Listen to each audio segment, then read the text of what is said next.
Thank you for joining us in the Dream Life vlog number 10. In this episode, we will talk about our third floor farm as we are trying to grow food in vacant areas around the house and we're checking if it is really possible to do so. Here we'll discuss about our third floor garden, why we are doing this, how we started, our progress, planting and harvest, and of course an update of the current status of the third floor farm as of today. About our garden, our third floor farm was started last September 18, 2020 after the quarantine in our own home in Mactan as an experiment if it's possible to grow food on our vacant third floor of Dream Architects headquarters. So please join us as we explore and tell you about our garden. As the saying goes, why try to explain miracles to your kids when you could just have them plant a garden? To start, this is our third floor farm on top of our Dream Architects headquarters. It is just a blank space right now because we are not yet using them. So this was last September 18, 2020 when we started this garden. The purpose is to recycle and repurpose materials that is already available around the house. We started with cleaning up the third floor and then collecting pots and containers, and then the hardest part was carrying the soil up to the third floor. The first plant that was there are the Roselle plants which we grew last August. So when we took them to the third floor, they were already blooming. An update, September 26, the garden is already starting to grow. These are seeds that we planted last September 18. So we have tomatoes, kale, lettuces, kangkong, beans, and a host of other vegetables that was available at that time. Our main goal was for leafy greens to start, like lettuce and petchay, because they are the ones that you can harvest readily in less than 30 days. So we also have kangkong and sweet potatoes. Aside from the potatoes, you can also use the leaves for viand or smoothies or salads. We planted our lettuces on recycled PET bottles. Around 200 bottles were planted with lettuce and petchay. We also started our herb propagation last September 29. So we harvested and then we rooted them in water. So for the leaves that we harvested, we dried them and put it in a glass jar so we can have mint tea anytime.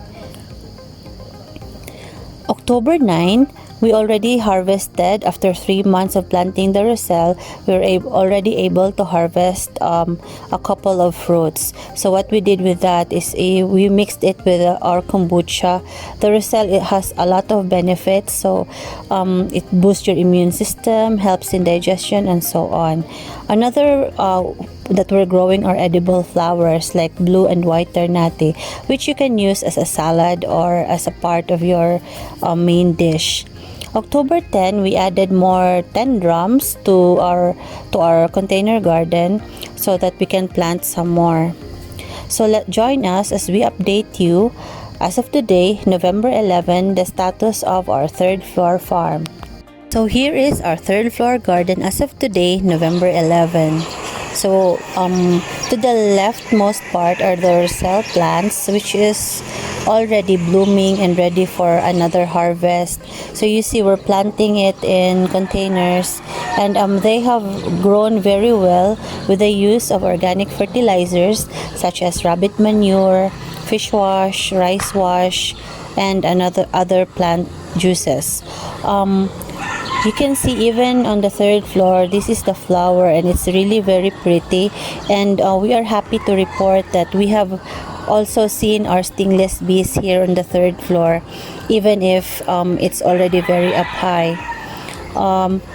Walking through, there are around 20 Roselle plants here, but it's more than enough for us. We've already made Roselle jam, Roselle tea, and Roselle powder juice. So here we may be able to harvest again this week. You can see the Roselle is very big and healthy. So these are just grown on containers. So it is really possible to grow them even if you don't have a large patch of land, because anybody can plant on containers, even in balconies and window sills. And we also just learned now that after we harvest the first batch, there are already also other flowerets that are already growing in place of the previous ones that we have cut. So we don't know yet how many months it will last, but we have been harvesting here for maybe every other week, with so much fruits that we can use, so we may be able to share some soon. We will try to do a dry tea next time on our next harvest, and we'll show you more. These are some of our seedlings that were not planted. So we have eggplants here, and then some white ternate, which we are propagating to plant in the farm for food and also for the bees. So all these seedlings came from our own plant, which we harvested the beans, the matured beans, to become seeds. So I think we have more than 500 seedlings here right now of white ternate, which are ready to be planted. So watch out for that. This one is a fiddle leaf fig given by my friend Architect Joy. From the time, there are peanuts growing. I threw in some peanut shells, and then I did not realize there were still peanuts inside, so it grew.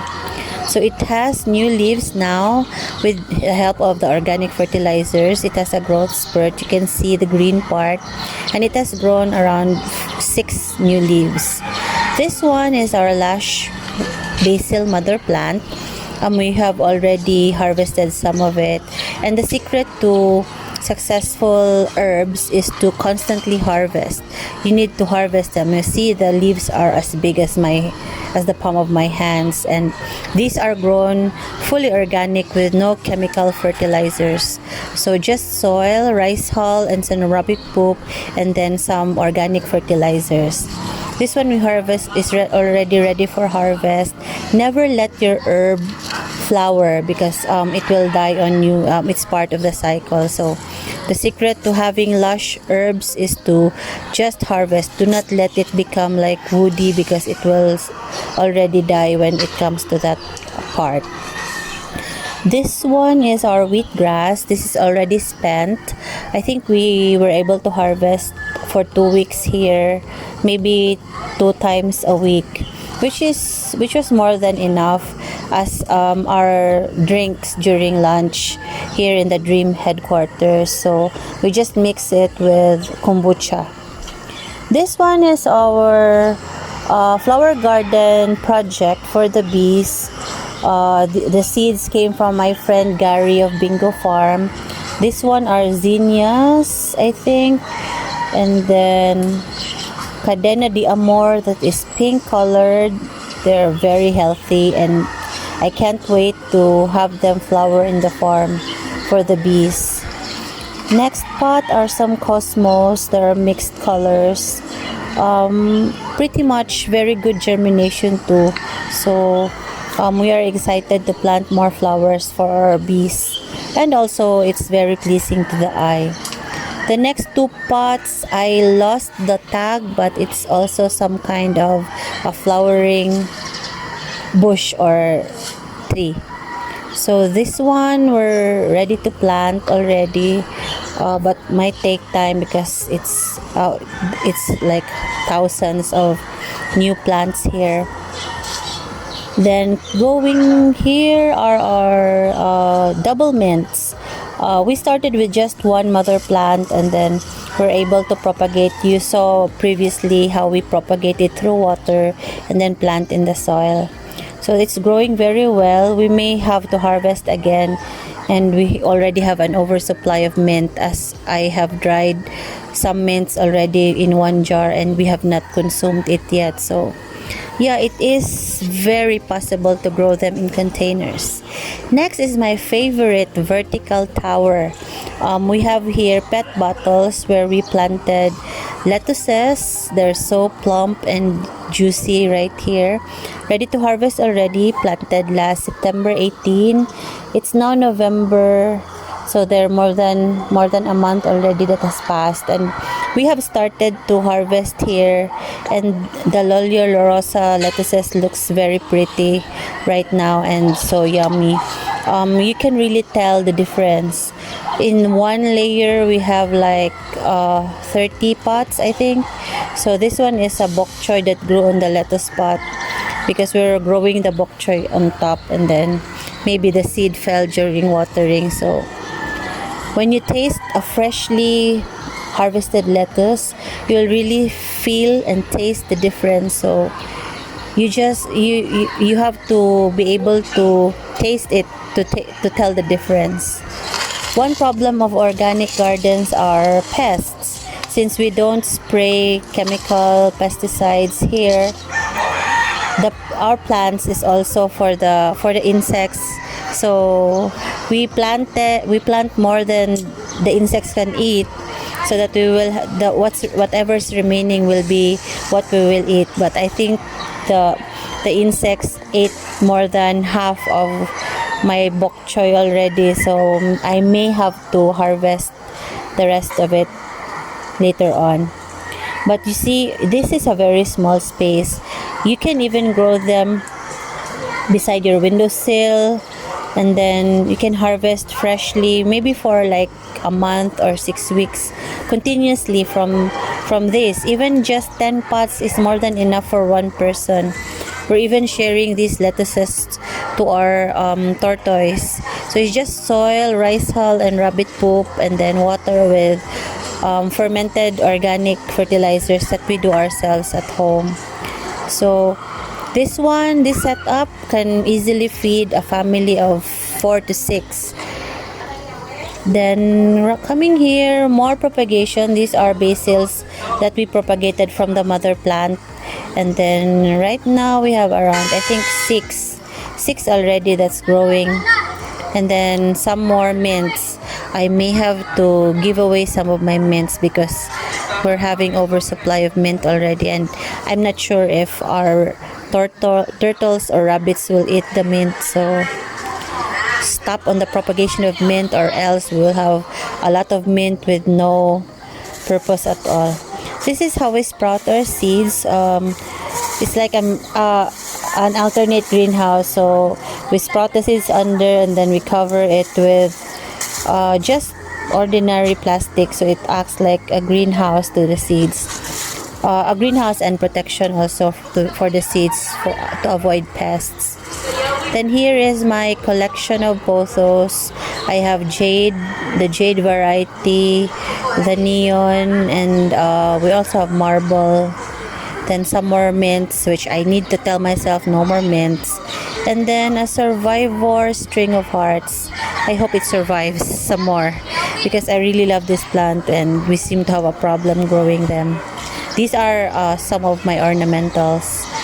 Then seedling trays, we were growing eggplants here, but I think we already planted some, so we're planting another batch. I think this is Roselle.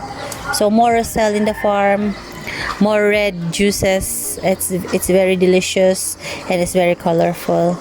We also have blue kale. These are seeds that were given by my cousin in the US. These are heirloom kales. I hope they can grow. This one are talisay seedlings that we are growing to plant in our Leyte farm, and maybe 2 here in the Cebu farm. These are cherry blossoms, Palawan cherry blossoms. So hopefully they will survive enough that we can plant them in our Leyte farm along the road. I think it's getting there. We may be able to harvest them soon. This one is our drum garden. These are, I think, 23 drums that we filled with soil, coconut husk, soil, rabbit manure, rice hull. This one is a bush bean from an heirloom seedling company, but it's not growing so well, so I think it does not like the weather here. it may not be suited for the weather here since it was a US seed, so that's okay. Next to it is my native okras, which has fruited really well and very early. So the first of the harvest will be coming from these okra plants. So these are already ready for harvest. We don't want them hard and brown. So next two drums are string beans. The string beans have already started to flower, so hopefully we'll be able to harvest from them soon. We just made a bamboo trellis out for it. Next two drums we have kangkong. I already started harvesting from these drums from one, and then maybe I will harvest the next one later on because it's already overgrown. Next is my cucumbers, which was blooming very well, and then suddenly it looks so weird. Something is wrong here, and we need to like study why. They're fruiting, they have a lot of flowers, but the fruits look weird and undeveloped. So that's for another learning study. Then a drum of kale, which I think we may need to transfer to. Part of checking the garden is weeding, so just take it out and then put it back in the soil. You don't have to throw it away because it's a good fertilizer. Next is my red string bean, which was surprisingly fruited very early, and I was not expecting it to fruit because it was planted September 18, so 2 months, in less than 2 months. So we're having the beans grow mature so that we can get seeds for planting in the farm later on. So yeah, I was really surprised with this string bean, and it's red and it's pretty and I love it. So that's another variety that we have.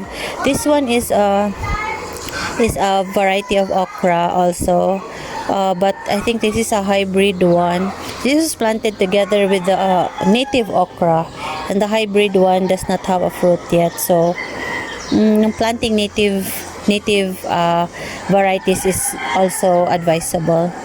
This one is a lettuce area that I planted directly. It's not growing really well on the large drum, but the one planted in the small pet bottles are growing better. So you see, it does not really mean that you have a large container that the plant will grow well, because this one were planted together with the one in the pet bottles, and the one in the pet bottles were growing better. Next is another type of okra. It's a Star of David okra. It's an okra that has like a star-like form to it. It already has a fruit. Wow, amazing. We'll be keeping the seeds first. We may not be eating this okra because we want to propagate seeds for this one. Next is my ampalaya, which is growing not really well. So I don't know what's wrong, but they've been fertilized. Oh, we have stingless bees on the flower. Oh, sorry, I broke the flower, but the stingless bee is there. You can see. It's surprising that on the third floor, the stingless bees were able to fly up to the third floor. Hopefully, this bitter gourd will recover after the organic protocol. The bees were coming from that area right there, the white one. So it's a long way up to the third floor, but they made it up here. So I think that's a good sign to plant more. So this one is our 26 drums of vegetables. On the other side are sweet potatoes. We're growing them not just for the potatoes, but the leaves are also good for salads and green smoothies. And I wanted them clean up here on the third floor so we can add them to our smoothies. I'm afraid they will be they will have pests if they're down there. This one we have 3 drums of overgrown eggplant. I may have to separate some of them from this because it's overcrowded, and they're actually growing well, but they're too much. This drum, we planted cuttings from the kangkong on the other side. So on my first harvest, I saved the cuttings, then planted them on the other. So when you plant, you don't just harvest, you also think of succession planting so that you have future backup plants in case one fails, so you have like a succession to your food supply. Next are my chilies, which I have one big one here with a flower, but the other ones around it seem to be not growing quite well, but oh, that's okay. Then tomatoes, 3 drums of tomatoes. It's growing good, I think. Hopefully we'll be able to harvest. There are leaf miners, but they don't do too much damage, I think, so we just let them be. Hopefully maybe this month they'll start to flower. So that's 26 drums right there. We may add some more on the left side right here because there's still sunlight here the rest of the day. So seedling areas. This one is another example that it is really possible to grow food in your own home, even on a very small space. Even in your balconies, you can be very creative about it. Going vertical will multiply your growing space. Growing on your walls or even your kitchen sink or even inside your home is possible. So there is nothing wrong with growing just ornamentals, but it would also be good, right, if what you are growing looks pretty well, very nice, and you can also harvest from it. So start growing and reap the harvest because you will not really go wrong. This one is the grapes that is already on the 3rd floor also, which we use the leaves as juice or wraps or salads, like a regular vegetable. So to recap for our vlog number 10, this is our 3rd floor farm, which we are trying to grow as many food as possible here. Not only vegetables, but also edible flowers, fruits, and some fruit trees, seedlings for our farm later on. Sometimes when you're in the city, you will think that you will really not have like the space or the time to do it. But let our 3rd floor garden show you how fast you can harvest when you just start to plant. Like this was started last September and then it's now November. In less than a month, we're already harvesting lettuces and herbs. And right now on its 2nd month to 3rd month, we're also starting to harvest from the fruiting veggies like the okra, the beans. And this is just a very small space. And every one of us, we all live in a house. We all live in a room. Each room or house will have a wall where you can also grow food or vegetables on the walls, like in a vertical garden. You can even grow your herbs even on your windowsills. So if there's a way, there's a will, there's really a way. So if you want to harvest fresh and free, then you also need to put in the time to grow your own garden. Having a garden, they say, is like printing your own money. It's just abundance when nature takes over, but first you need also to assist nature to be able to grow well. Another reminder, please avoid using chemical fertilizers and pesticides on your garden because it may make your plants look healthy and well, but after it, the side effects on the plant, not only on the plant, but on the earth, on nature. But the most important here is to protect the health of your family. We are growing plants and not just for the eyes, but also for food. So if you are putting in chemicals right there, imagine those chemicals also going to your body. So we are growing a garden. The purpose of us growing a garden is to have a constant supply of fresh food, although not 100%, and we cannot grow all of them here in our garden, in our farm. As much as possible, we want to augment our food, even just one meal a day at first. On breakfast, we do green smoothies, which has been life-changing or life-saving activity that we did when my mom gets sick. We'll share that experience to you in another video, where my mom got really sick and all the medicine cannot heal her anymore. But you know what? The malunggay healed her. So join us on our next vlog. Thank you very much for listening to this. We're doing this off cam because it's hard to record at the same time film, because we're just doing this on a handheld phone camera.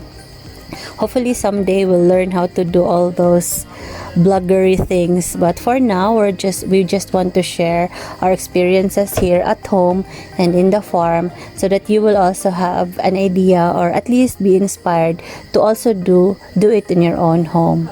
Thank you, and please don't forget to subscribe.